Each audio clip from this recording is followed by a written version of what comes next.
प्यारे बच्चों, आज हम पढ़ेंगे भारत का इतिहास। भारत के इतिहास में हम पढ़ेंगे इनका काल विभाजन। भारत के इतिहास में हमने इसको 3 भागों में बांटा हुआ है। प्रमुख रूप से हम इनको 3 भागों में बांटते हैं, फिर उनके भी कई भाग हैं, उनको हम बारी बारी से पढ़ेंगे और आप लोग कॉपी पेन लेके बैठिए तो इनको नोट डाउन करते जाइए। तो शुरू करते हैं। भारत का इतिहास देखते हैं। यहाँ पर ये 3 भागों में यहाँ पर बांटा हुआ है। देखिए यहाँ पर सबसे पहला है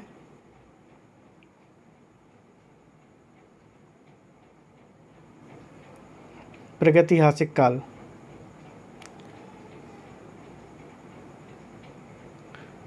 ये यहाँ पर हमारा जो है सबसे पहला प्रागैतिहासिक काल है, दूसरा आदि ऐतिहासिक काल है और तीसरा है ऐतिहासिक काल।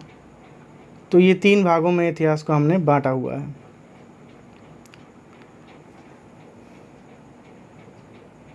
अब देखते हैं प्रागैतिहासिक काल जो है उसको भी 3 भागों में बांटा गया है। ये देखेंगे प्रागैतिहासिक कुल 3 भागों में बांटा गया है। जैसा चार्ट इसमें बना हुआ वैसा ही चार्ट आप लोग बना लें। पहला जो काल है पुरा प्रस्तल काल, यानी कि अज्ञात काल से 8000 ईसा पूर्व, यानी कि इस जो इतिहास का जो समय है वो हम अज्ञात काल है, पहले का काल नहीं बता सकते हैं कि इतिहास कब से शुरू हुआ था। लेकिन जो प्रागैतिहासिक काल का जो पहला भाग है पुरा प्रस्तर काल, उसको अज्ञात काल से 8000 ईसा पूर्व तक माना जाता है। और दूसरा है मध्य प्रस्तर काल। मध्य प्रस्तर काल को 8000 ईसा पूर्व से 4000 ईसा पूर्व माना जाता है। फिर है नव प्रस्तर काल। नव प्रस्तर काल को 4000 ईसा पूर्व से 2500 ईस्वी पूर्व तक माना जाता है। फिर बात आती है आदि ऐतिहासिक काल। आदि ऐतिहासिक काल को यहाँ पर देखेंगे हम। तो आज जो आदि ऐतिहासिक काल है इसको 2 भागों में बांटा गया है। आदि ऐतिहासिक काल को पहला है सिंधु घाटी सभ्यता, दूसरा है वैदिक सभ्यता।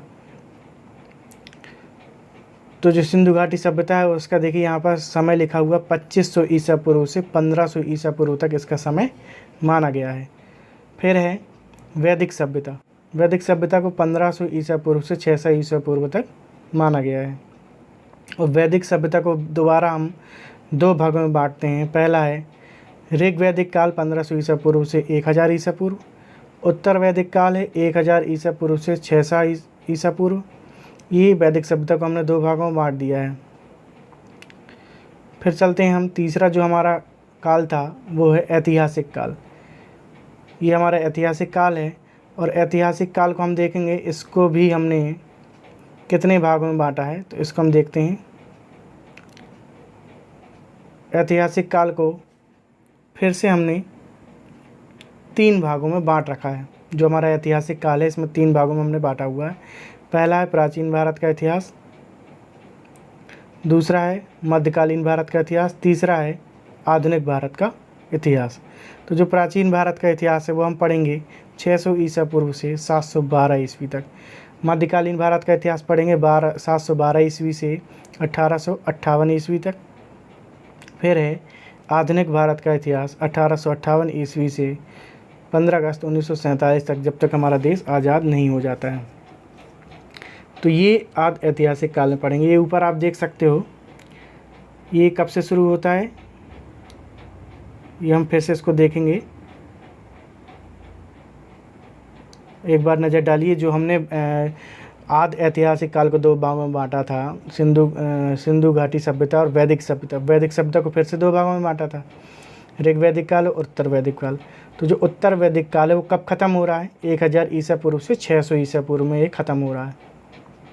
और फिर जब ऐतिहासिक काल में चलेंगे तो ऐतिहासिक काल का जो पहला है प्राचीन भारत का इतिहास जो है, तो प्राचीन भारत का इतिहास 600 ईसा पूर्व से शुरू हो जाता है। यानी कि जैसे ही उत्तर वैदिक काल ख़त्म होता है तो हमारा क्या शुरू हो जाएगा, हमारा शुरू हो जाएगा प्राचीन भारत का इतिहास, यानी कि 600 ईसा पूर्व से 712 ईस्वी तक। तो उत्तर वैदिक काल के बाद बहुत सारे शासक आते हैं, वो इसमें शासन करते हैं। और 712 में पहला मुस्लिम शासक आता है और फिर वहीं से 712 से आपका मध्यकालीन भारत शुरू हो जाता है। 712 से 1858 तक आपके मराठा शासक तक 1858 में, मराठा शासक का अंत होता है और अंग्रेज़ी हुकूमत का बोलबाला देश में हो जाता है। तो 1858 तक हम पढ़ेंगे मध्यकालीन भारत। 1858 से लेकर के 15 अगस्त 1947 तक हम क्या पढ़ेंगे? आधुनिक भारत का इतिहास पढ़ेंगे। फिर हम देखते हैं जो प्राचीन भारत का इतिहास था, जो हमारा प्राचीन भारत का इतिहास है, इसमें कौन कौन से लोगों ने शासन किया भारत देश के अंदर, उसको हम यहाँ पर देखेंगे। तो जो प्राचीन भारत का इतिहास है, इसमें सबसे पहले हम देखेंगे, ये देखिए प्राचीन भारत के इतिहास में सबसे पहले हमारा है महाजनपद काल। महाजनपद काल 6ठी शताब्दी ईसा पूर्व। महाजनपद काल के बाद आता है आपका मगध साम्राज्य 600 ईसा पूर्व से 300 ईसा पूर्व। मगध साम्राज्य का नाम आपने बहुत सुना होगा। मगध साम्राज्य में ही जो राजा घनानंद होता था, बहुत ही बड़ा शासक था उस समय का। और इसी समय जो घनानंद के समय में ही आपका सिकंदर भारत आता है और बहुत सारे राजा पोरस वगैरह भी इसी समय की बात है। और मगध साम्राज्य के बाद साम्राज्य की स्थापना होती है मौर्य साम्राज्य की 323 ईसा पूर्व से 184 ईसा पूर्व। एवं इसमें क्या होता है? संगम काल। मौर्य साम्राज्य जो होता है आपका 323 ईसा पूर्व से 184 ईसा पूर्व में, इसमें संगम काल भी होता है। इसमें चेर शासक, पांड्य शासक और चोल शासक इसमें शासन करते हैं। और फिर मौर्य साम्राज्य के बाद आता है मौर्योत्तर काल, यानी कि मौर्य साम्राज्य के बाद का काल। तो इसमें 184 ईसा पूर्व से 319 ईसा पूर्व तक मौर्योत्तर काल का शासन रहा। और 319 से आपका गुप्त साम्राज्य, यानी कि गुप्त राजाओं का साम्राज्य यहाँ पर रहा है मौर्योत्तर काल के बाद। और गुप्त साम्राज्य के बाद देखिए 550 ईस्वी में गुप्त साम्राज्य ख़त्म हो जाता है। 550 के बाद 606 ईस्वी से यहाँ पर पहले ही जो कि यहाँ पर आपका हर्षवर्धन काल शुरू हो जाता है। और फिर बात करते हैं मध्यकालीन भारत। यहाँ पर इसको यहाँ से डिनोट किया गया है, आप इसको ध्यान से देखिए। ये लाइन यहाँ पर मध्यकालीन भारत की यहाँ से यहाँ तक ये बनी हुई है। तो मध्यकालीन भारत को भी देखिए 2 भागों में बांट दिया गया है। मध्यकालीन भारत को भी 2 भागों में बांट दिया गया। आप सेम टू सेम ऐसे ही चार्ट बना लें और इसको लिख लें, बहुत ही ये इम्पोर्टेंट टेबल है। तो जो मध्यकालीन भारत है उसको भी हमने 2 भागों में बांटा है। पहला जो हमारा भाग है वो है पूर्व मध्यकालीन भाग। तो पूर्व मध्यकालीन इतिहास जो है वो 8वीं सदी से 13वीं शताब्दी तक चलता है। और जो पूर्व मध्यकालीन इतिहास है उसको भी हमने 3 भागों में बांटा है, उत्तर भारत, दक्कन और दक्षिण भारत। तो जो उत्तर भारत के शासक थे वो दिल्ली सल्तनत है, मुग़ल शासक है और चौहान शासक हैं, जी हमारे उत्तर भारत के शासक थे। और दक्कन में विजयनगर, दक्षिण में हमारे चेर शासक, पांड्य शासक, चोल और पल्लव, ये दक्षिण भारत के राजा थे। फिर बात करते हैं उत्तर मध्यकालीन, यानी कि मध्यकालीन इतिहास के बाद का समय उत्तर मध्यकालीन इतिहास कहा जाता है, मध्यकालीन पूर्व मध्यकालीन के बाद का।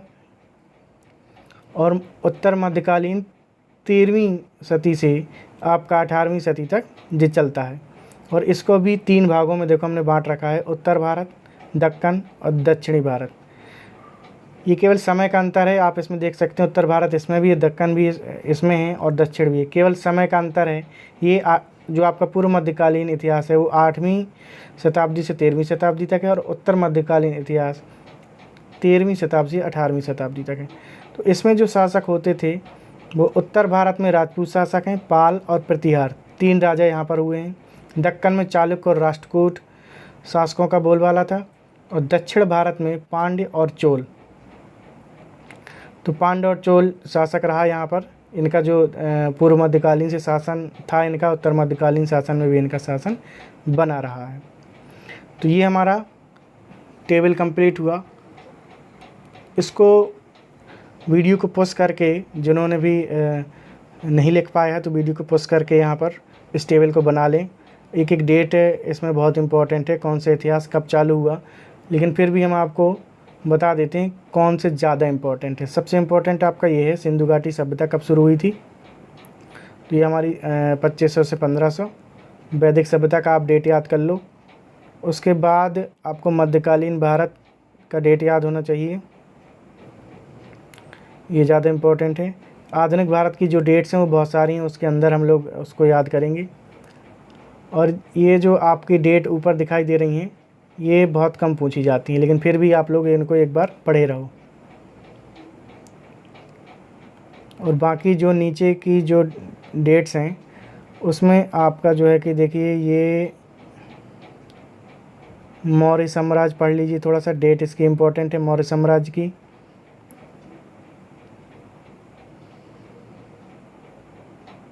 मौर्य साम्राज्य आपका हो गया, गुप्त साम्राज्य हो गया, ये इंपॉर्टेंट है। बाकी आपको पढ़ना तो देखिए जो इम्पोर्टेंट है उसमें हमने आपको टिक कर दिया है, और बाकी देखिए सारे इम्पोर्टेंट हैं। तो इसको बना लीजिए चार्ट को। अब देखते हैं इसके आगे। अब हम प्रागैतिहासिक काल का विभाजन करेंगे। तो जो प्रागैतिहासिक काल है जो हमने सबसे पहले पढ़ा हुआ था, ये वाला जो सबसे ऊपर हमने इतिहास को 3 भागों में बांटा था, पहला प्रागैतिहासिक काल था। इसकी कुछ विशेषताएं हम यहाँ पर बताएंगे। तो सबसे पहले देखिए ये है आपका प्रागैतिहासिक काल। तो प्रागैतिहासिक काल में इसको पाषाण युग और धातु युग 2 युगों में बांटा गया। तो जो पाषाण युग है इसको 3 भागों में बांटा गया, धातु युग को भी 3 भागों में बांटा गया है। तो जो पाषाण युग है उसको हम देखेंगे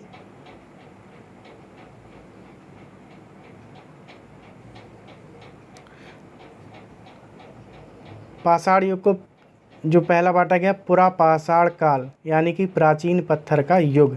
इसके प्रथम खोजकर्ता थे रॉबर्ट ब्रूस फुट। जो पुरा पाषाण काल था इसका प्रथम खोजकर्ता आपके रॉबर्ट ब्रूस फुट थे। इसमें आखेटक व संग्रह काल था जी। और आवास यानी कि शैलाश्रय यानी कि पर्वतों में जो गुफाएं होती थी उसमें अधिकतर रहते थे। आखेटक यानी कि जानवरों को पकड़ने वाले, संग्राहक उनका संग्रह करके वो लोग रख लेते थे।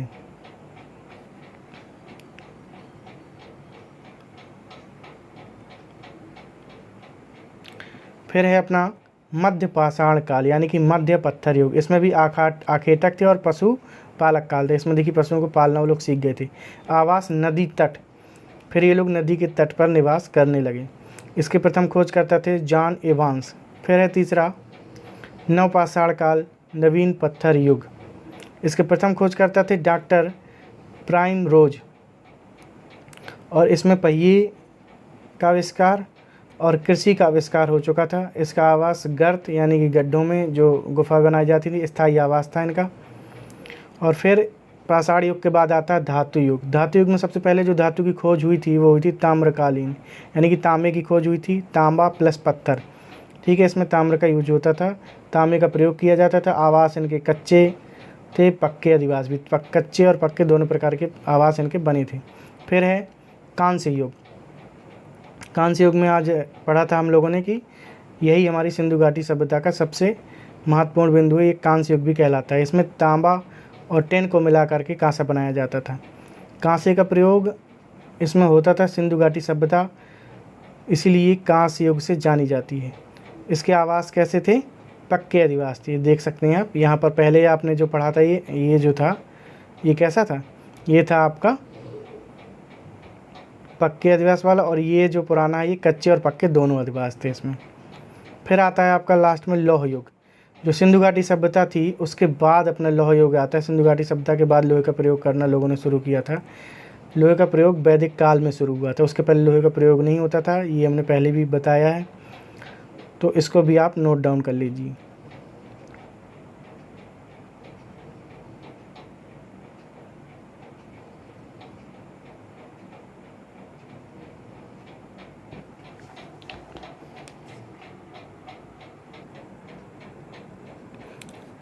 आगे की क्लास अगली वीडियो में हम बनाएंगे, और जिन बच्चों तक अभी तक ये वीडियो नहीं पहुंची उनको लिंक शेयर कर दें ताकि वो लोग भी अपने नोट्स बना सकें। आगे का जो सिंधु घाटी सभ्यता का जो नक्शा है, सिंधु घाटी सभ्यता में कितने शहर हैं, कौन कौन शहर कहाँ बसा हुआ है, वो हम अगली वीडियो में चर्चा करेंगे। अभी फ़िलहाल हम लोग इतना नोट्स बनाएंगे, इनको कंप्लीट करके रखिए।